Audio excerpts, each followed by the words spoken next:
ආයිබෝන් කියලා Thrisin Tech channel එකට ඔයාලා අදත් සාදරයෙන් පිළිගන්නවා. අපේ channel එක තාමත් subscribe කරලා නැත්නම් දැන්ම subscribe කරලා අපහා දිගටම රැඳී සිටින්න.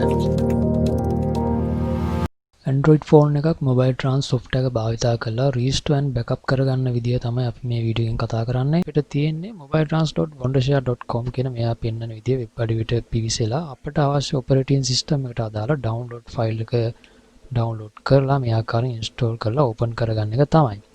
ඉස්සෙල්ලාම අපි backup කරගන්න ඕන නිසා USB cable එකකින් connect කරලා USB debugging enable කරලා මේ ආකාරයෙන් backup option එකට ගිහිල්ලා අවශ්‍ය backup කරන්න ඕන files ටික select කරලා start option එක select කරන එක තමයි කරන්න ඕනේ.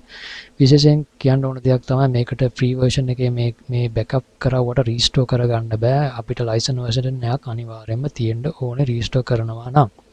මේ ආකාරයෙන් ඕන ෆයිල් එකක් Android device එක තියෙන අපිට අපේ phone එකෙන් පරිගණකයෙන් backup කරලා restore කරන්න ඕනේ අවශ්‍ය වෙලාවකට restore from backup කියන option එක select කරලා මේ ආකාරයෙන් අවශ්‍ය ෆයිල් ඕනම දෙයක් ආපස්සට අපේ phone එකට restore කරගැනීමේ හැකියාවක් මේ Wondershare mobile trans කියන software එකෙන් කරගන්න පුළුවන්. ඉතින් Thrisin Tech channel එකත් එක්ක සම්බන්ධ වුණාට බෙහෙම ස්තුතිවන්ත වෙනවා. මේ පහ දිගටම රැඳී සිටින්න කියලා ඉන්නවා. බෙහෙම ස්තුතියි.